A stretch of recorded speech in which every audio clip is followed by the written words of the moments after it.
जब हम शाम को ट्यूशन पढ़ाने जाते हैं ना, तो वहाँ 9वीं 10वीं और 8वीं के बच्चे ना खड़े होते हैं, बस ये नहीं कहते गुड मॉर्निंग।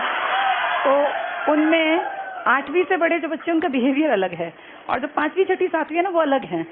5वीं में तो मैंने आज तक क्लास ली नहीं ना, 5वीं में ना 6वीं में, क्योंकि वो इतने छोटे हैं कि उनको पता ही नहीं क्लास में बैठना भी होता है। वो अपने क्लास में खड़े होकर इधर घूमते रहते हैं, तो वो बोलते हैं ऐसे कि गुड मॉर्निंग लंबा सा गाते हुए। 8वीं 9वीं 10वीं तो सीधे अपना टीचर आया, खड़े हो गए, टीचर ने कह दिया बैठ जाओ तो बैठ गए, यानी वो मैच्योर हो गए। तो कुछ बच्चों पे असर है 5वीं 6वीं वालों का यहाँ पर। चलो पढ़ना स्टार्ट करते हैं। कल क्या पढ़ा था? आर्य समाज। आज इस टॉपिक को पूरा कर लेते हैं फटाफट से। आर्य समाज। एक इम्पॉर्टेंट बात और उससे मुझे आने के पहले बताई कि कल आप लोगों की रीजनिंग की क्लास रहेगी, तो रीजनिंग की बुक्स ले आना।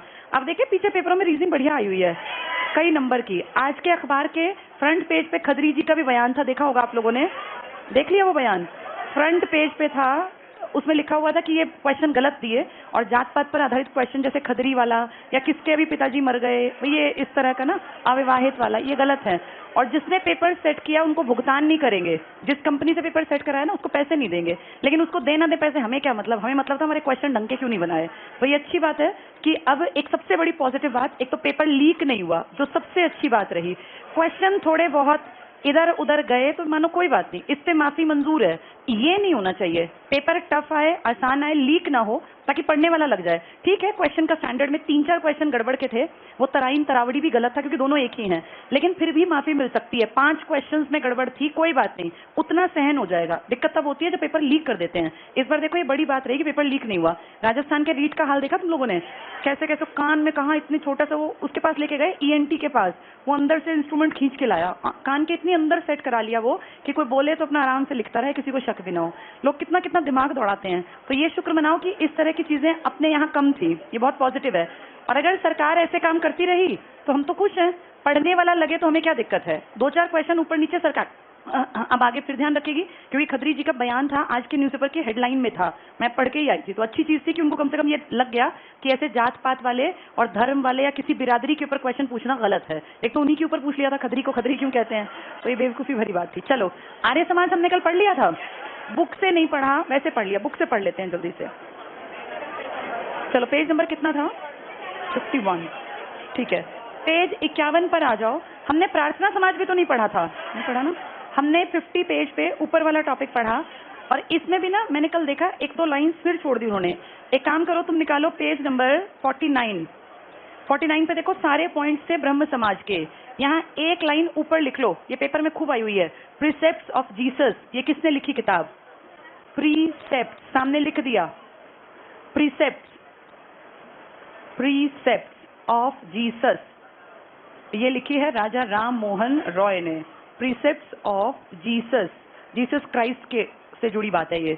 तो प्रीसेप्ट्स ऑफ जीसस, ये किताब है राजा राम मोहन रॉय, तभी इस पेज पे लिख पा रही हूँ, राजा राम मोहन। याद है आत्मीय सभा बनाई थी, वेदांत कॉलेज, डेविड हेयर की मदद की थी हिंदू कॉलेज बनाने में, ये सारे काम के थे। ये सब पॉइंट इंपॉर्टेंट थे। डेविड हेयर, हिंदू कॉलेज, वेदांत कॉलेज, संवाद कौमुदी, और क्या था वो, मुवाहिदीन करके इनकी थी ना, सती प्रथा। हाँ ठीक है, एक अखबार का नाम और लिख लो, मिरात उल अखबार, ये भी इन्हीं का था। मिरात, यहीं पे लिख लो, मिरात उल अखबार, यानी प्रेस की स्वतंत्रता की बात किसने की है? राजा राम मोहन रॉय। तभी तो इनको कहते थे कि ये सेतु हैं, पुल हैं। मिरात उल अखबार, ये भी राजा राम मोहन रॉय का। ये बुक भी इनकी, आत्मीय सभा इनकी जो लिखी हुई थी, वेदांत कॉलेज इनका, डेविड हेयर की मदद की थी हिंदू कॉलेज बनाने में, सती प्रथा बंद करवा दी विलियम बेंटिक की मदद लेके, ये सारे अच्छे काम थे। चलो ये दोनों इंपॉर्टेंट हो गए। इसके बाद आ जाओ पेज नंबर 51 पर, प्रार्थना अभी छोड़ देते हैं, कर लेंगे इसको भी। 51 पर आर्य समाज लिखा है, देखो। अब तुम्हारा पेपर ये लगा लो, आज 1 अक्टूबर है, लड़कों का तो एग्जाम अब ये बस ये 25 दिन तुम्हारे बहुत ज्यादा मेहनत करने के हैं, और फिर नवंबर दिसंबर में बहुत सारे पुराने अटके पेपर भी हैं। तो ये सोच के चलो कि 3-4 महीने जितनी मेहनत हो सके मैक्सिमम वो करनी है, और फिर अगले साल बहुतों के पास नौकरी होगी, जो मेहनत कर जाएगा, जो रह गया वो रह ही गया, फिर पता नहीं कब जाके दोबारा नंबर आए। आर्य समाज में पहला टिक करो। तो क्लास में बात मत किया करो, पता नहीं कहाँ कौन सा पॉइंट मिल जाए। किसी पेपर में हिस्ट्री, किसी में साइंस, किसी में ज्योग्राफी, किसी में स्टैटिक, किसी में मैथ, कुछ भी आ सकता है। तुम्हारी किस्मत है, तुम्हारे सेट में क्या आया, पढ़ के सब चीज जानिए, तो ध्यान से पढ़ो। 1875 में स्वामी दयानंद सरस्वती ने बंबई में, बंबई इंपॉर्टेंट है क्योंकि जो कल परसों पढ़ रहे थे वो कहाँ था? ब्रह्म समाज बंगाल में था, कलकत्ता, ये बंबई में। आर्य समाज की स्थापना की। बाद में आर्य समाज का मुख्यालय लाहौर, इसको डबल टिक कर लो। हेडक्वार्टर कहाँ चला गया? लाहौर में। तो जानबूझ के पूछेंगे इसका हेडक्वार्टर कहाँ गया, कहाँ स्थानांतरित किया, लाहौर, जबकि बना कहाँ था, मुंबई में। और ये आदमी मरा कहाँ जिसने बनाया, अजमेर में। इनकी मौत अजमेर में, इनका हेडक्वार्टर पहले बंबई में था, बाद में शिफ्ट हुआ लाहौर में। ये इंपॉर्टेंट बात है। अगला पॉइंट देखना, वेदों और भारतीय दर्शन के अध्ययन के बाद, अंडरलाइन करो, स्वामी दयानंद सरस्वती ने कहा आर्य श्रेष्ठ जन थे, वेद ईश्वरीय ज्ञान और भारत भूमि विशिष्ट भूमि है। क्या ये पुराणों की बातों पे विश्वास करते थे? इन्होंने कहा वेद हैं बेस्ट, लेकिन पुराण हैं बहुत सारी जानबूझ के बढ़ा चढ़ा के झूठी बातें। अगला पढ़ो, आर्य समाज की स्थापना का प्रमुख उद्देश्य वैदिक धर्म को पुनः शुद्ध रूप में स्थापित करना। कौन सा वैदिक धर्म था तुम्हारा? ये सनातन धर्म। गाय को अघन्या कहा गया था ना, ओम भूर्भुवः स्वः पढ़ा हमने, तो वहीं से। भारत को सामाजिक, धार्मिक और राजनीतिक रूप से एक सूत्र में बांधना और भारतीय सभ्यता और संस्कृति पर पड़ने वाले पाश्चात्य प्रभाव को रोकना। लेकिन आगे जाके जब ये एक्सपायर हो गए तो इनकी दो विचारधाराएं बनी, जिनमें से एक स्कूल बने थे, किस नाम के? डीएवी, दयानंद एंग्लो वैदिक, यानी अंग्रेजों की अच्छाइयां और वैदिक काल की अच्छाइयां। वो प्रोग्रेसिव अप्रोच के आदमी थे। दूसरी शाखा ने क्या बनाए थे? गुरुकुल। कांगड़ी गुरुकुल नहीं बनाया था? स्वामी श्रद्धानंद और इस तरह के लोग थे। ये टिक कर लो आगे। दयानंद सरस्वती का मूल नाम मूल शंकर था, तो इनका घर का नाम क्या था? मूल शंकर। आगे पढ़ लो, इनका जन्म गुजरात के मोरवी नामक स्थान पर। इनकी डेथ कहाँ हुई? अजमेर। जन्म गुजरात में, डेथ अजमेर राजस्थान में। अपनी संस्था बनाई बंबई में, हेडक्वार्टर चला गया लाहौर में। ये याद रखना, कोई एक पॉइंट पूछेंगे पता हो हमें। नेक्स्ट टिक कर लो, 21 वर्ष की अवस्था में मूल शंकर ने गृह त्याग कर दिया, घुमक्कड़ जीवन स्वीकार किया। 3 साल बाद मूल शंकर स्वामी पूर्णानंद से मिले, लेकिन गुरु नहीं थे ये पूर्णानंद। पूर्णानंद के बाद विरजानंद मिलेंगे जो इनके गुरु बनेंगे। फिर भी स्वामी पूर्णानंद को टिक कर लो। फिर पढ़ो, से मिले जिनसे सन्यास की दीक्षा लेकर मूल शंकर ने दंड धारण किया और मूल शंकर का नाम दयानंद सरस्वती रखा। तो किसके बाद इन्होंने अपना नाम बदल लिया? पहली शिक्षा किससे ली? क्या नाम है? पूर्णानंद। लेकिन असली गुरु ये नहीं है, असली गुरु विरजानंद बनेंगे। अगला पॉइंट टिक करना, 1861 में पैदा हुए, 24 में, तो अब तो थोड़ी उम्र ठीक हो गई। दयानंद मथुरा में विरजानंद स्वामी, यहाँ लिख लो गुरु, इनको गुरु माना जाता है विरजानंद। पूर्णानंद ने इनको बेसिक चीजें सिखाई, लेकिन इन्होंने अपने गुरु का दर्जा विरजानंद को दिया। मथुरा में मिले थे। इन्हीं से दयानंद को वेदों की दार्शनिक व्याख्या का परिचय मिला और वेदों के ये फैन थे। नारा क्या दिया? वेदों के। तो जिसने वेदों का ज्ञान कराया वो कौन से गुरु हैं इसके? विरजानंद। जबकि पहले कौन गुरु मिले? पूर्णानंद। 21 साल में घर छोड़ के चले गए। घर कहाँ था इनका? गुजरात में। नेक्स्ट चेक करना, स्वामी दयानंद सरस्वती ने वेदों की ओर लौटो का नारा देते हुए वेदों को भारत का आधार स्तंभ बताया। तो इनकी सारी चीजें किसके ऊपर डिपेंड करती हैं? वेदों के ऊपर। नेक्स्ट पढ़ना, दयानंद सरस्वती ने, स्वामी दयानंद ने पुराणों जैसे हिंदू धर्म ग्रंथों की प्रामाणिकता को अस्वीकार किया। ये अंडरलाइन कर लो, पुराण अस्वीकार, और कहा कि पुराण ही, अंडरलाइन करना, पुराण ही हिंदू धर्म में मूर्ति पूजा जैसी कुरीतियां और अन्य अंधविश्वासों के लिए उत्तरदायी हैं। किसके ये भक्त हैं? किसकी बात को काट रहे हैं? इसलिए बहुत सारे लोग कहते हैं कि आर्य समाज वाले हिंदू धर्म को आगे नहीं बढ़ना चाहते। ऐसा मानते हैं ना कि आर्य समाजी, बहुत लोग कहते हैं आर्य समाजी हैं। लोग सोचते हैं आर्य समाजी का मतलब हिंदू धर्म को पूरी तरह नकारना। नहीं, आर्य समाजी वो हैं जो वेदों की इंपॉर्टेंस को मानते हैं, लेकिन पुराण की को नहीं मानते। ये टिक कर लो। आगे पढ़ना, समाज सुधार की दिशा में स्वामी जी ने चातुर्वर्ण, क्या चातुर्वर्ण वेद में था? वेद में था चातुर्वर्ण? पढ़ो भी देखो, चातुर्वर्ण व्यवस्था का जन्म के बदले कर्म के आधार पर समर्थन किया। तुम्हें मैंने अगर वेद पढ़ाए हैं तो तुम्हें बताया होगा ऋग्वेद में 10 मंडल थे, नदी सूक्त था, परम पुरुष के शरीर से 4 चीजें। इसका मतलब इसका वर्णन कहाँ है? ऋग्वेद में 10 मंडल थे ना। उस मंडल में 8वां 9वां 10वां याद करो, सोमरस का था, उत्पत्ति का था, और नदी सूक्त था जिसमें विवाह सूक्त था, और ऊपर वाले में ओम भूर्भुवः स्वः, कृषि के यंत्र, ये सारी बातें थी ना। इसका मतलब वेदों में 4 वर्ण तो थे, लेकिन लेटर स्टेज में जाके 4 वर्ण किस पर आधारित कर दिए? जन्म पर। इन्होंने कहा जन्म पर नहीं, कर्म पर आधारित हो, यानी ये वेद की बात के पीछे चल पड़े। ये टिक कर लो, कर्म के आधार पर। आर्य समाजियों ने छुआछूत, जाति भेद, बाल विवाह का विरोध किया, विधवा पुनर्विवाह और अंतर जातीय विवाह का समर्थन किया। तो इन्होंने जात पात को इसलिए नहीं माना क्योंकि वेद, ऋग्वेद भी कहता था कि कोई भी इंसान अपने कर्म से क्या अपना वर्ण बदल सकता था। जात पात वर्ण नहीं थी, वर्ण था काम, जिसका आप वर्ण करते हैं। मैंने शायद इसका मतलब तुम्हें बताया हो। वर्ण के 2 मतलब थे, एक वर्ण का मतलब था रंग और एक वर्ण का मतलब था तुम कौन से काम का वर्ण करते हो।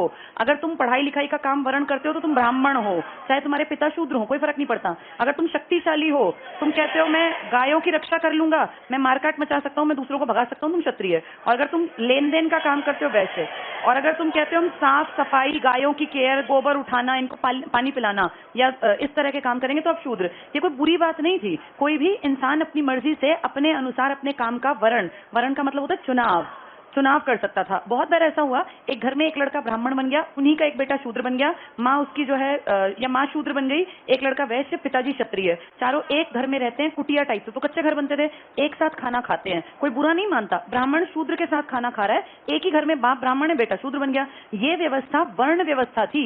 आगे जाके लोगों ने इसको किसमें कन्वर्ट कर दिया? जाति। जाति में आ गई रिजिडिटी, भैया जो जिसमें पैदा हो गया वो वही बनेगा। ये किस चीज पर आधारित थी? कर्म पर या जन्म पर?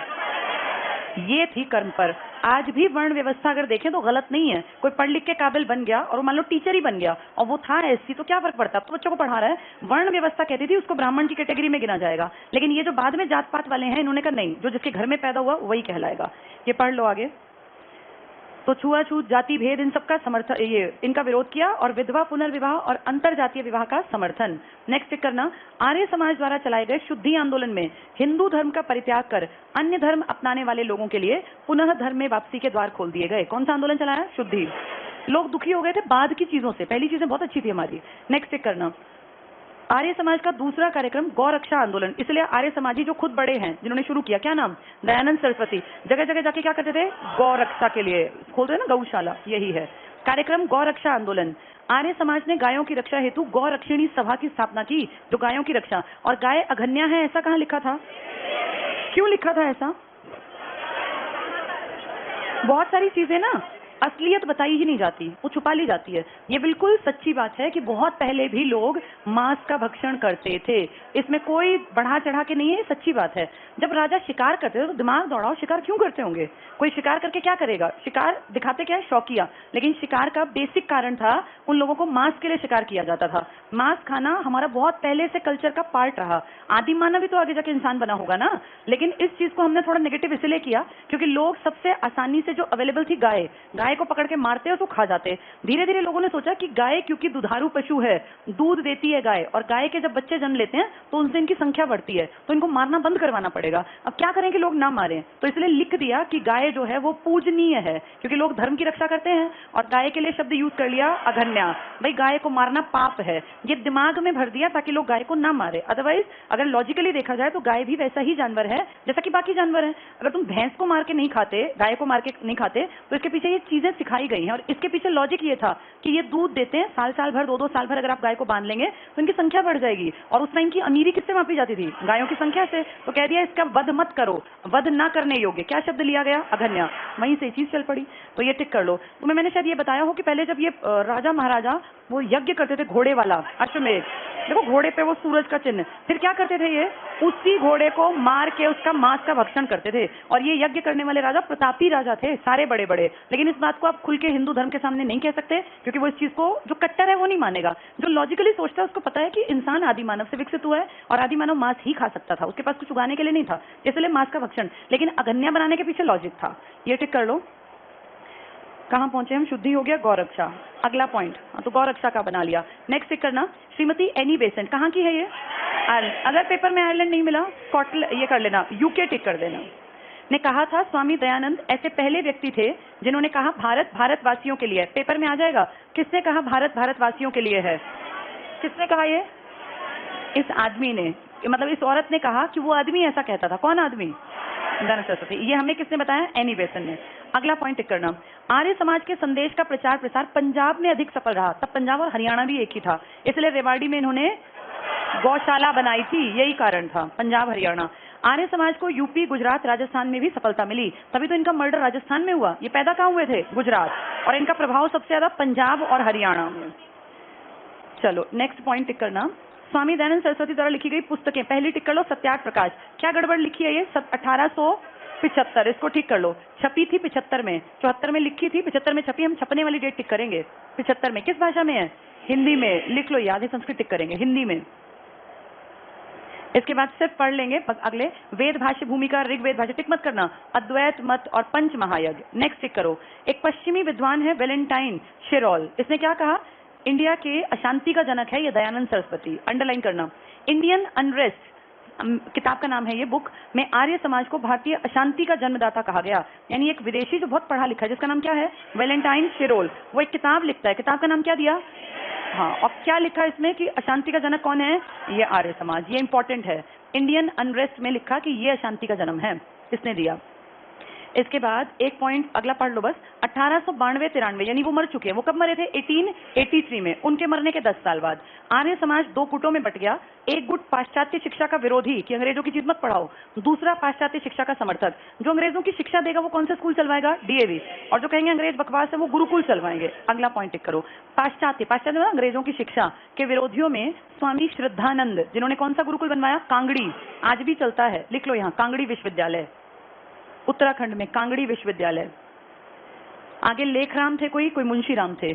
1902 में गुरुकुल की स्थापना की। तो जो कह रहे थे कि पुरानी चीजें चलाओ वो गुरुकुल चला रहे हैं। नेक्स्ट चेक करना, पाश्चात्य शिक्षा के समर्थक हंसराज और लाला लाजपत राय। लाला जी ने किस एरिया में ज्यादा काम किया? लाहौर। और हमने देखा आर्य समाज का हेडक्वार्टर भी बाद में कहां चला गया था? लाहौर में। ये टिक कर लो। इन लोगों ने दयानंद एंग्लो वैदिक कॉलेज, यहाँ लिख लो डीएवी। तो दो चीजें बनी, एक गुरुकुल एक डीएवी। उनकी मौत के 10 साल बाद। वो कब मरे हैं? 1883 में। किताब कब छपी? 1875 में। समाज कब बनाया था? 1875 में। कहाँ बनाया था? मुंबई। फिर कहाँ चला गया? पैदा कहाँ हुए थे? गुजरात। मृत्यु कहाँ हुई? अजमेर में। ठीक है। फर्स्ट डीएवी कहाँ बना होगा? दिमाग दौड़ाओ थोड़ा सा। पहला डीएवी लाहौर में, लिख लो यहाँ, फर्स्ट डीएवी कॉलेज लाहौर में बना। हेडक्वार्टर भी तो लाहौर में था। दयानंद सरस्वती को ना उत्तर भारत का मार्टिन लूथर कहते हैं। ऊपर ये लाइन लिख लो, पेपर में आ जाएगी। स्वामी दयानंद सरस्वती को उत्तर भारत का मार्टिन लूथर कहा जाता है। दयानंद सरस्वती को उत्तर भारत का मार्टिन लूथर। डेथ कब हुई है इनकी? 1883। लिख लो ये भी, डेथ 1883 अजमेर। डेथ 1883। और फिर इनके बंटवारा कब हुआ इनकी बातों का? ये दो हिस्सों में 1993 में। कौन थे? एक जो कहते थे गुरुकुल बनाओ, पुरानी शिक्षा। एक कौन थे? Modern, DAV. पहला डीएवी कहाँ बना? लाहौर में। चलो अगले पे आ जाओ। यंग बंगाल। इसको यंग क्यों कहते हैं? गुरु भी यंग और चेले भी यंग थे। क्या था? अच्छा, रीजनिंग की जो बुक लानी है ना, बुक नंबर 4 लेके आनी है तुम्हें। नेक्स्ट देखो, यंग बंगाल। कौन था वो टीचर? उनका क्या नाम था? Henry Vivian Derozio. ये अजीब गरीब नाम क्यों है इसका? एंग्लो इंडियन है ये। पहला पॉइंट टिक करना। बंगाल क्षेत्र में इसकी शुरुआत हेनरी विवियन डिरोजियो ने। आगे बस पढ़ लो। 1809 में कोई संधि हुई थी ना, अमृतसर की संधि। सतलुज के नीचे का हिस्सा बीआईसी का, ऊपर का रणजीत सिंह का। रणजीत सिंह कब मरे? 1839। पूरा भारत अफगानिस्तान 1849 में। ये टिक कर लो। ये बस पढ़ो इसको। 1809 में जन्मे डेरोजियो, सिर्फ पढ़ लेंगे। 1826 में कलकत्ता में एक घड़ी विक्रेता के रूप में आए। आपके देश में इतना पोटेंशियल है, यहाँ कोई भी कुछ भी करने आए तो आराम से खा पी सकता है। यहाँ देख, आयरलैंड से एक आदमी भाग आया था, रॉस थॉमस। चोर उचक्का, यहाँ क्या बन गया? राजा। सिक्के बना दिए अपने। ये आदमी आया घड़ी बेचने था और इतना इंटेलिजेंट था, 16 साल में टीचर बन गया। ये टिक करना। कलकत्ता के हिंदू कॉलेज में डेरोजियो ने इतिहास के शिक्षक के रूप में काम किया। तो डेरोजियो बहुत यंग एज में कहाँ के टीचर बन गए? कलकत्ता हिंदू कॉलेज। इसके बाद एक पॉइंट पढ़ लेना घर पे, वो आएगा नहीं, इससे अगला सेट पढ़ लो। डेरोजियो ने अपने समर्थकों को सत्य के लिए जीने और मरने, सभी सद्गुणों को अपनाने और उनके अनुसार आचरण करने के लिए प्रोत्साहित किया। इसके समर्थक कौन थे? यंग लड़के, क्योंकि कॉलेज में जाने वाले बच्चे यंग ही होते हैं। नेक्स्ट करना। सत्य का अनुसरण करने वालों में डेरोजियो की तुलना सुकरात से की जाती है। तो जानबूझ के कहेंगे कौन सा एंग्लो इंडियन निम्न में से सुकरात भी कहलाता है? 2 सुकरात हैं तुम्हारे, एक महादेव गोविंद रानाडे, महाराष्ट्र के सुकरात, और एक ये हो गया। ऊपर लिख लो, ये बात लिखो, महादेव गोविंद रानाडे, महाराष्ट्र के सुकरात। महादेव गोविंद रानाडे, ये बहुत बड़े लीडर हैं, इसका नाम सबको पता होना चाहिए। महादेव गोविंद रानाडे भारत के सुकरात या महाराष्ट्र के सुकरात, दोनों कहलाते हैं। भारत के सुकरात। सुकरात तुम्हें पता होगा कौन था? सुकरात सोक्रेट्स बोलते थे इसको। 3 धरती पर सबसे इंटेलिजेंट, ज्ञानी और बहुत बहुत सोच समझ अच्छी वाले, सुकरात, अरस्तु और प्लेटो। अरस्तु को एरिस्टोटल कहते हैं, एरिस्टोटल और प्लेटो। ये तीनों बहुत बहुत तेज दिमाग आदमी थे और ये सब यूरोप के हैं। इन तीनों ने दुनिया को बहुत अच्छी समझ दी। इनका दिमाग ऐसे पता नहीं कितनी डायरेक्शंस में, क्रिएटिव दिमाग के आदमी थे ये, इन तीनों को। और ये गुरु चेले हैं। तो सुकरात अपनी सच्चाई पे अड़ा रहा था और जब सुकरात ने कहा था कि धरती गोल है तो फिर क्या हुआ था? बारिश। 3 दिन लगातार यूरोप में बारिश। लोगों ने कहा तू बेवकूफ है, तूने ये बोला धरती गोल है। भगवान गुस्से में आ गए और इसलिए बारिश कर रहे हैं और तू मरवाएगा। बारिश रुकी नहीं। कहा तू या तो माफी मांग ले, नहीं तो तुझे मरना पड़ेगा। तू नहीं मरा तो हम मरेंगे। तो इसने कहा ये सच्ची बात है, तुम्हारी अक्ल अभी इतनी विकसित नहीं है कि तुम्हें समझ में आए, लेकिन धरती गोल ही है। इसने जहर पी लिया, अपनी बात से नहीं हटा। अगर आज देखें कोई कहे तो कहे पी लेना, मेरा क्या जा रहा है, तुझे अपने आप अकल आएगी। लेकिन इसने कहा कि नहीं, मैं ये बात फिरूंगा नहीं इस बात पे, ये सच्ची बात है कि धरती गोल है। और आज हम क्या कहते हैं, धरती सच में गोल ही है, ऑलमोस्ट गोल। भाई इलोंगेटेड कह देते ना, एलिप्टिकल, गोल ही मान लो। एरिस्टोटल, अरस्तु, ये प्लेटो, ये बहुत बड़े आदमी हैं। तुमने सिकंदर महान का नाम सुना है? उसका गुरु ही तो था ये। अरस्तु से उसने कहा था कि क्या मुझे अपने पिताजी का सपना पूरा करना चाहिए? तो अरस्तु ने कहा कि अगर तुम्हारे मन में आ गया ना कि पिताजी तो मर गए और उनके मन की ये इच्छा मुझे पूरी करनी है, तो फिर निकल जाओ और फिर पूरी दुनिया पे अपना झंडा फहराने का सबसे पहला ख्वाब देखने वाला लड़का 20 साल में अपने गुरु से, कौन गुरु था वो? अरस्तु। और दुनिया में जिसका नाम आज इज्जत और शान से लेते हैं कि Alexander the great, Alexander the great, Sikandar महान, इसका स्टूडेंट था। प्लेटो भी बहुत महान था, इन्होंने बड़ी बड़ी बातें की। इसलिए हम अपने दो लोगों को कंपेयर कर रहे हैं। पहला कौन लिखा? महादेव गोविंद रानडे, महाराष्ट्र के सुकरात या सॉक्रेट्स ऑफ महाराष्ट्र या भारत के। और यही दूसरा टिक कर लो, ये डेरोजियो की तुलना सुकरात से, लेकिन सच्चाई के कारण। सुकरात ने जहर पी लिया, सच्चाई से नहीं हटा। नेक्स्ट टिक करना, पढ़ लो। बंगाल युवा आंदोलन के प्रमुख मुद्दे, प्रेस की स्वतंत्रता। ये सब लोग क्या कहते थे कि क्या स्वतंत्र होनी चाहिए? प्रेस। आज है प्रेस स्वतंत्र? दिखावट तो है ही। किस आर्टिकल में? 19A, फर्स्ट पार्ट यही था। ये टिक कर लो, प्रेस की स्वतंत्रता। अगला पढ़ लो, जमींदारों के अत्याचारों से रैयतों की सुरक्षा। रैयत कौन? किसान। सरकारी उच्च सेवाओं में भारतीयों को रोजगार दिलाना। सुरेंद्र नाथ बनर्जी ने डेरोजियो को बंगाल में आधुनिक सभ्यता का अग्रदूत कहा है। बड़ा इंटेलिजेंट और यंग लड़का था ये। डेरोजियो को आधुनिक भारत का पहला राष्ट्रवादी कवि भी कहते हैं, ये इंपॉर्टेंट है। आधुनिक भारत का पहला राष्ट्रवादी कवि कोई हिंदू नहीं है, कोई मुसलमान नहीं है, एक एंग्लो इंडियन है। कौन है ये? इसके आंदोलन का नाम क्या है? यंग बंगाल आंदोलन। कितनी साल में इसकी डेथ हो गई? 22 साल में, लेकिन बहुत काम कर गया। नेक्स्ट है रामकृष्ण मिशन। बताओ किसका है रामकृष्ण? हाँ, रामकृष्ण मिशन एक आदमी के नाम पर है, जिसका नाम क्या था? रामकृष्ण परमहंस। ये किसी मंदिर में थे ना? कहाँ था वो मंदिर? एक मंदिर था दक्षिणेश्वर, उसके ये मान लो कि हेड थे ये, दक्षिणेश्वर के स्वामी। दक्षिणेश्वर मंदिर का नाम है, दक्षिणेश्वर। इस मंदिर में ये बैठा करते थे और इसलिए दक्षिणेश्वर के स्वामी कहलाए। इस मंदिर में इनसे मुलाकात हुई थी, किस आदमी की? हाँ, जो आगे जाके बनेगा विवेकानंद। पहले क्या कहलाएंगे वो? नरेंद्र नाथ दत्त। नरेंद्र नाथ दत्त। और पहली जब इनकी मुलाकात हुई रामकृष्ण की, तो रामकृष्ण और इनको आपस में ऐसा लगा नहीं था कि ये बहुत इंटेलिजेंट है या मैं इनको गुरु बनाऊंगा। बाद में जाके धीरे धीरे जब बातचीत हुई तो इनके मन में आया कि मुझे इनको गुरु मान लेना चाहिए। रामकृष्ण परमहंस से बेसिक ज्ञान लिया था नरेंद्र नाथ दत्त ने, फिर धीरे धीरे ज्ञान की खोज। देखो, कोई भी तुम्हें ना कुछ हद तक सिखा सकता है, फाइनली सीखने की सारे जिम्मेदारी हर इंसान की अपनी होती है। नरेंद्र नाथ दत्त ने बहुत मेहनत की और ये हिमालय पे चले गए और वहां घूमते फिरते रहे, लंबे लंबे टाइम तक उपवास किए, मेडिटेशन किया, योगा किया। फाइनली इनको समझ में आया कि लाइफ जीनी कैसे चाहिए, खुश रहना चाहिए, शरीर स्वस्थ होना चाहिए, दूसरे को प्यार करना चाहिए, सबकी केयर करनी चाहिए, मानवता के लिए काम करना चाहिए। ये सब चीजें इन्होंने धीरे धीरे समझ ली, सीख ली और फिर इसका प्रचार प्रसार करने लगे। यानी इन्होंने बहुत डिटेल से धर्म को जाना। धर्म का मतलब किसी किताब को पढ़ने भर का मतलब नहीं होता। धर्म का मतलब है इंसान का असली कर्म जिसने कर लिया ना, हम कहते हैं वो अपने धर्म के रास्ते पर चल पड़ा। धर्म मतलब ये नहीं है कि हम कहीं जय श्री राम या हनुमान या अल्लाह अकबर चिल्लाएं। इस आदमी ने ये इतना अच्छा समझा, इतना बढ़िया समझा अपने धर्म को कि इसने पूरी गीता का सार और पूरी जितनी चीजें अच्छी थी ये सब इन्होंने पढ़ के और ज्ञान हासिल किया। और जब 1893 में, आप सब जानते हैं, शिकागो में क्या हुआ था, अमेरिका में, विश्व धर्म संसद, विश्व धर्म सम्मेलन, तो यहाँ ये एक जहाज पे वैसे ही चढ़ के चले गए थे, कोई ऐसा प्लान नहीं था कि ये जाएंगे। और वहां जाके 2 दिन तक ये भूखे लेटे रहे, किसी विदेशी महिला के घर के बाहर एक बेंच पे लेटे रहे, ना नहाना ना धोना, ऐसे ही बीमारों की तरह। उस महिला को इन पे तरस सा आया और उसने इनको घर में अंदर बुलाया, खाना खिलाया। उसके पति किसी अच्छी पोस्ट पे थे, तो उसने कहा आप अमेरिका आए हैं, जैसे बातचीत की, बहुत ज्ञानी आदमी था। उसने कहा आप यहाँ आ ही गए हो तो यहाँ एक संसद होगी बहुत बड़ी और आपको नॉलेज है बहुत ज्यादा, आप वहां चले जाओ। अपने हस्बैंड से कह के उसने उसका नाम लिखवा दिया। 1893 में हर देश ने, जो बड़े बड़े देश थे, अपने देश से एक आदमी भेजा कि जाके हमारे देश के धर्म को रिप्रेजेंट करो। फिर वहां इनका नाम भी लिखा गया। तो जब इनका नाम लिखा गया तो काफी नीचे था, क्योंकि स्टार्टिंग में तो ऊपर में ढेर लोग आएंगे। वहां सबसे पहले कहा जो भी आपके पास किताब है अपने धर्म की, लाके टेबल पे रख दो। ये मैंने कई बार बताया आपको। तो सबसे पहले ये उठे, नौजवान थे, और जाके अपनी किताब रख दी। इनकी किताब के ऊपर ढेर लाइन लग गई, क्योंकि कोई अमेरिका को दिखा रहा है, कोई यूरोप को, जर्मनी को, इटली। तो इनके पास में बैठा हुआ एक अंग्रेज था और उसने कहा कि तुम इंडिया से आए हो, तुम्हारे देश की वही औकात है जो तुम्हारी किताब की औकात है, तुम सबसे नीचे ही हो और तुम्हारी किताब भी नीचे है। तो इसने बहुत गुस्सा नहीं हुआ, ना मारपीट की, जैसे भगत सिंह जैसा हो तो शायद वहीं गला पकड़ ले और मारने लग जाए। तो इसने कहा कि कोई बात नहीं, तुम्हें समझ में, ये विचारधारा होती है ना, भगत सिंह क्रांतिकारी, वो सुन ही नहीं सकते। इन्होंने कहा कोई बात नहीं, तुम्हें समझ में नहीं आया हमारी किताब में तुम सबके अच्छे विचार छन के इकट्ठे हो गए और ये बेस्ट किताब बन गई। कितना शांत दिमाग आदमी है कि जिस बात पे भड़कना चाहिए था उसको कितने अच्छे शब्दों में इसने बयां किया। साइड वाले को जलन तो हुई कि इसने बड़ा अच्छा उत्तर दिया, पर अब करे क्या।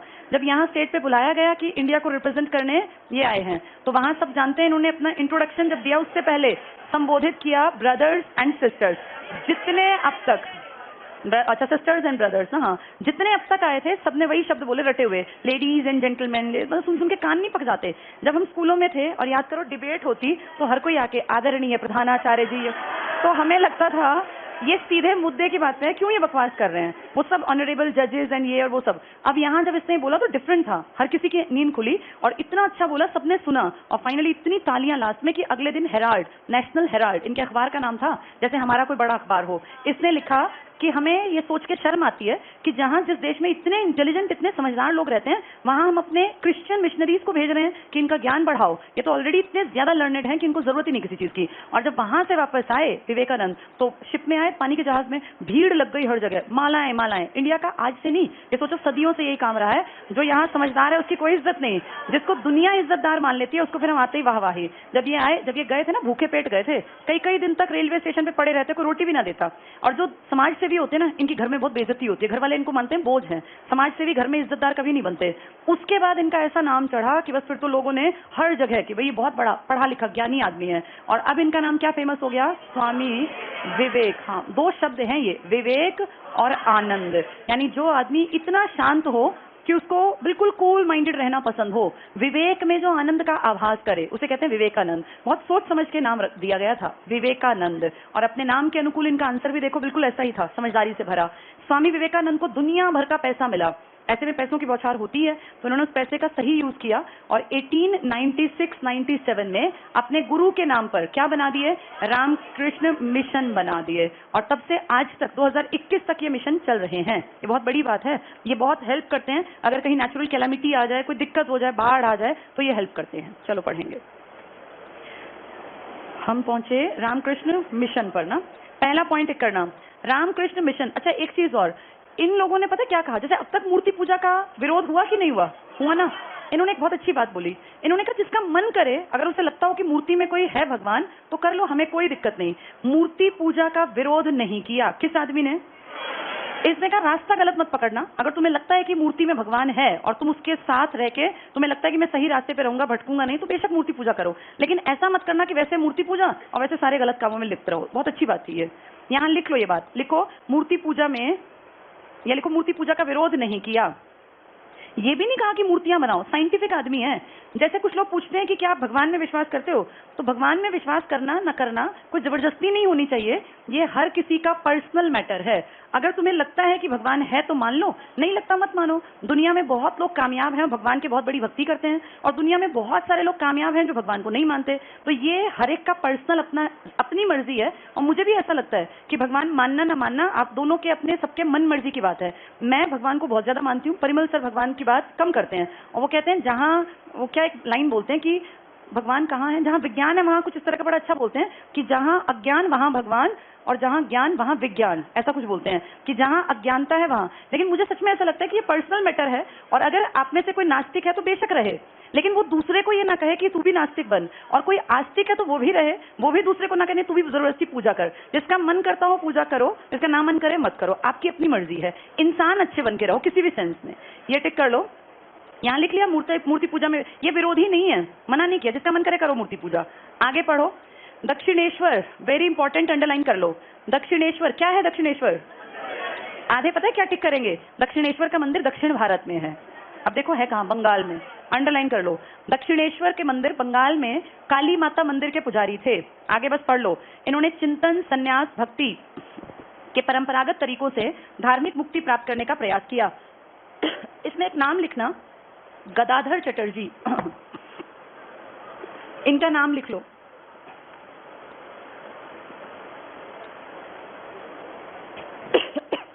इनका असली नाम था ये गदाधर चटर्जी।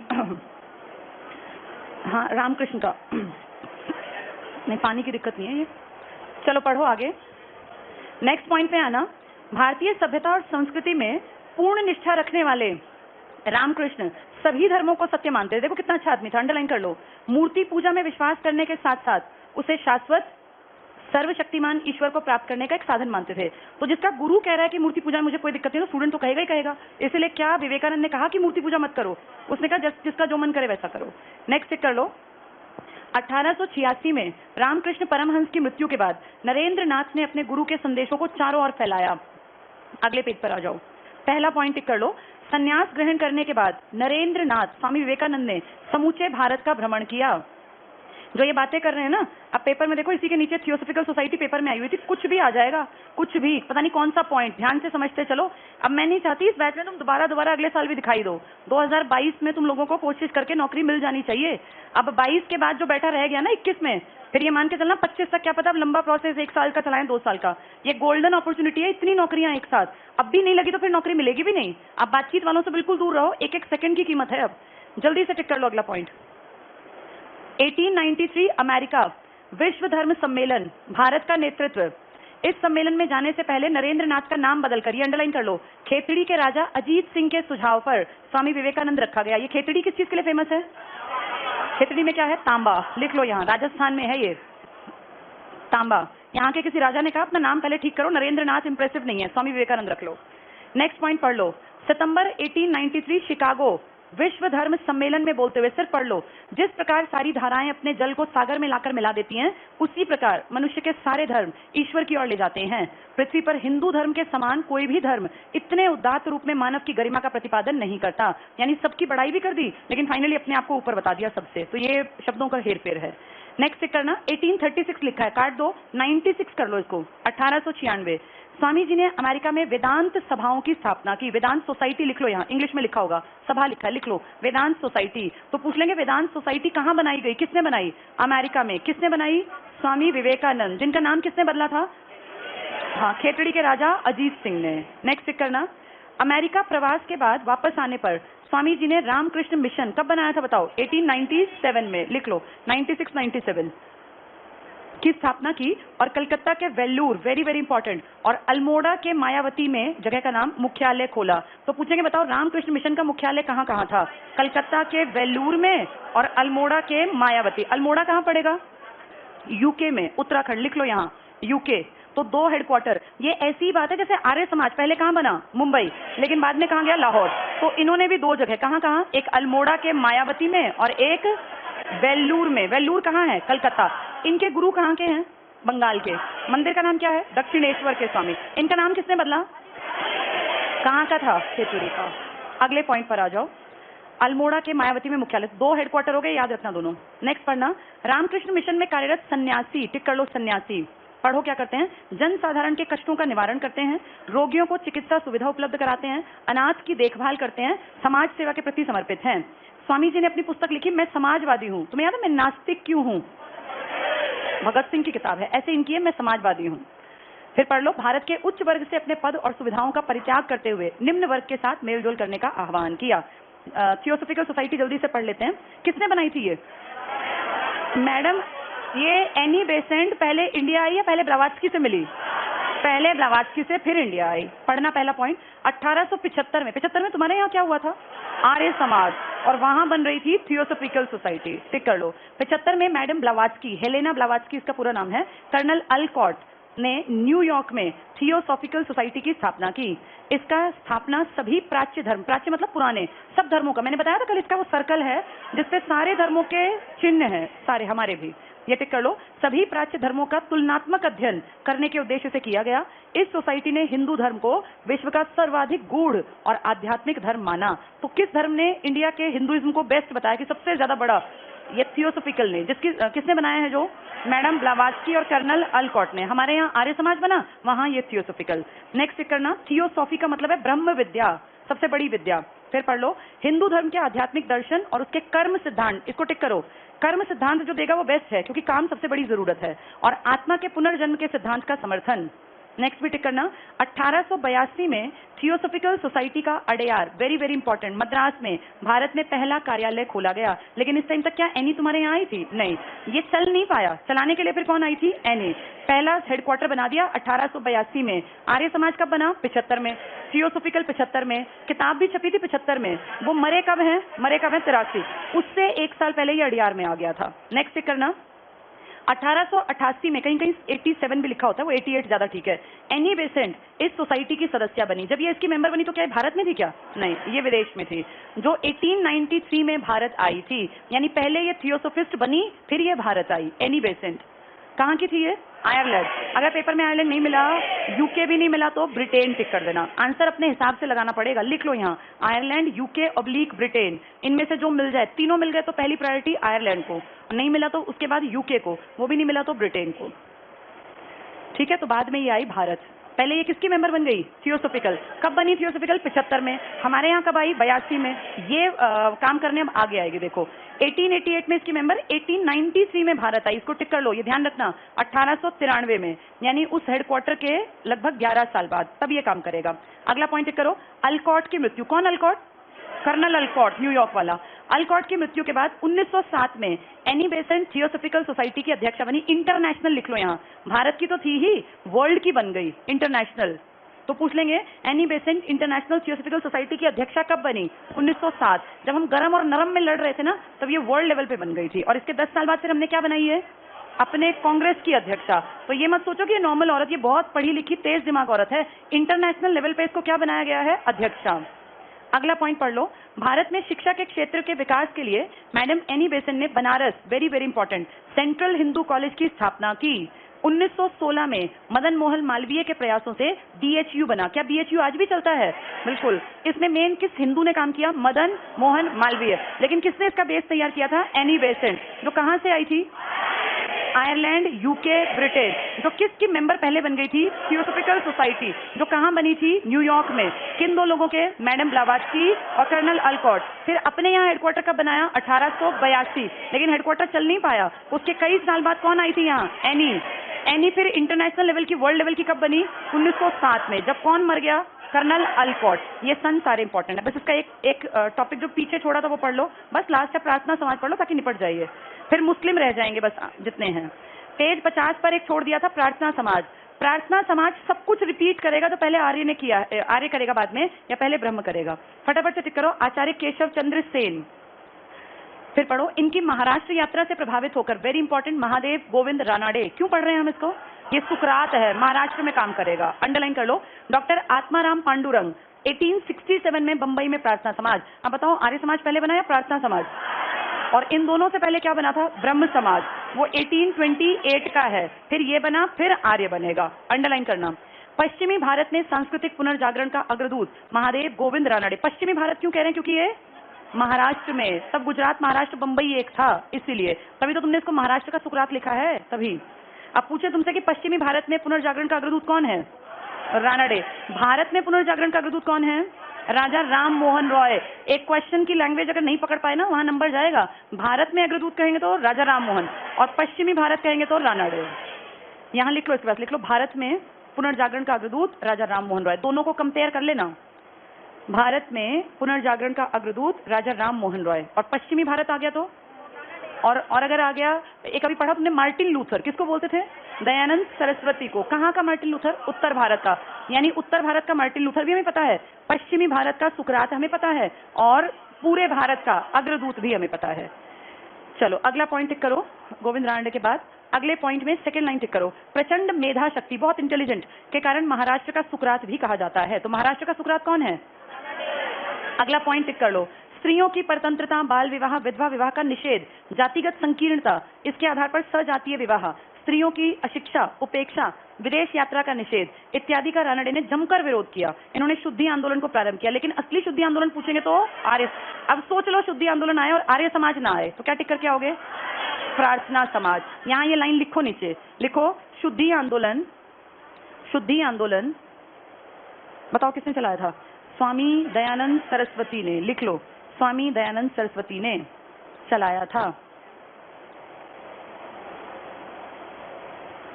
सेकेंड ऑप्शन में लिख लो, शुद्धि आंदोलन, बताओ किसका नाम लिखोगे अब? रानाडे। रानाडे, महादेव गोविंद रानाडे ने भी चलाया था। दोनों मिले तो किसके साथ जाओगे? पहले सरस्वती के साथ। नहीं मिला सरस्वती तो? और अगर समाज मिले तो? पहले आर्य समाज, नहीं मिला तो प्रार्थना। जबकि बना कौन सा है पहले? प्रार्थना समाज। लेकिन लंबे टाइम तक बातें चलती रही, फिर वो सामने आ गया। कुछ ही सालों का अंतर है इनका। अगले पेज पे आ जाओ। ये 67 का, वो 75, 5-7 साल के आगे पीछे। अगले पेज पे आओ, इसमें पढ़ लो पहली लाइन। एक आस्तिक की धर्म में आस्था, ये पुस्तक लिखी है महादेव गोविंद रानाडे ने। और अभी पीछे क्या था? मैं समाजवादी हूँ, किसने लिखी थी? विवेकानंद ने। या इसने, इसकी किताब का नाम क्या था? नास्तिक क्यों हूँ, भगत सिंह को। नेक्स्ट पढ़ लो। भारतीयों में शिक्षा के प्रसार और अज्ञानता के विनाश के उद्देश्य से रानाडे ने, ये इंपॉर्टेंट है, अंडरलाइन करो, 1884 में, यानी कांग्रेस बनने से पहले, डेक्कन एजुकेशन सोसाइटी की स्थापना की। साउथ में ना, पूना में एक कॉलेज है, अभी भी चलता है वो, उसका नाम है फर्ग्यूसन कॉलेज। क्या नाम है उसका? हाँ, फर्ग्यूसन कॉलेज। अंग्रेजों के टाइम से है। इस कॉलेज में बहुत कोशिश की थी, अंबेडकर जी ने एंट्री की। इससे बहुत इंटेलिजेंट लोग निकलते हैं। यहाँ पढ़ने का बहुत अच्छा माहौल है और ह्यूमैनिटीज के, आर्ट्स के लिए बेस्ट कॉलेजेस में इसकी गिनती होती थी, टॉप मोस्ट कॉलेज में। यहाँ एडमिशन मिलना बड़ा मुश्किल था। इस कॉलेज से आपके देश के 2 तो पीएम निकले हैं, एक वीपी सिंह, जैसे खास तो कुछ उन्होंने किया नहीं लेकिन फिर भी, और एक नरसिम्हा राव। तो 2 पीएम आपके एक कॉलेज से निकले हैं। कौन से कॉलेज से? ये पूना में है। और इसमें एडमिशन मिलना बहुत टफ था अंग्रेजों के टाइम पे भी। ये टिक कर लो। इसी सोसाइटी का नाम पड़ेगा आगे, ये डेक्कन एजुकेशन सोसाइटी की स्थापना, इसी को कालांतर में पूना फर्ग्यूसन कॉलेज का नाम दिया गया। तो आज जो पूना में फर्ग्यूसन कॉलेज है वो क्या था पहले? Deccan education society. किसने बनाई थी? रानाडे ने काम किया था। ये इंपॉर्टेंट है।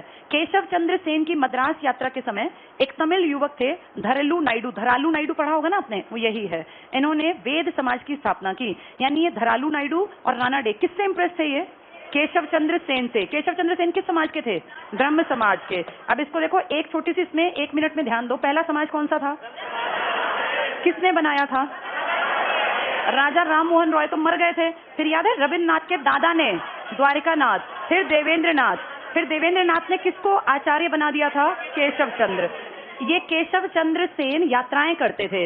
इनकी यात्रा एक तो इन्होंने मद्रास साइड में की है और एक इन्होंने महाराष्ट्र। जब महाराष्ट्र में यात्रा की तो कौन सा समाज बन गया? प्रार्थना समाज। और जब इस तरफ यात्रा की तो धरालू नायडू ने क्या बना दिया? वेद समाज। वेद। अब जो नहीं समझेगा उसको याद ही नहीं आएगा कि किसने क्या बनाया। महाराष्ट्र का प्रार्थना समाज बना है 1867 में। ये उतना इंपॉर्टेंट नहीं है लेकिन फिर भी धरालू नायडू इन केस आ जाए, क्योंकि इसमें से आया था अड़ियार में से। धरालू नायडू ये इसके हेड थे। और इसका हेड कौन था? महाराष्ट्र वाले का ये महादेव गोविंद रानाडे। ये सब किसकी कॉपी कर रहे थे? ब्रह्म समाज की। ब्रह्म समाज की 2 शाखाएं बन गई थी। एक तरफ ये लोग हो गए, एक तरफ ये। तो जब ये यात्राएं की ना, एक तरफ तो मद्रास की तरफ अलग विचारधारा, फिर इस तरफ। इन सब के पैरेलल बाद में जाके कौन सा समाज आ गया था? आर्य। जब आर्य समाज आया तो उस टाइम पर न्यूयॉर्क में क्या आया? थियोसोफिकल। और थियोसोफिकल की मेंबर कौन बनी? फिर एनी। उन्होंने अपना हेडक्वार्टर एनी से पहले बना दिया। कब बना दिया? 1882 में। लेकिन एनी आपके देश में आई 1893 में। इस हेडक्वार्टर के 11 साल बाद इन्होंने अपनी शाखा पहले खोली, फेमस बाद में की। क्या ये बात समझ में आ गई सबको? ठीक है, चलो।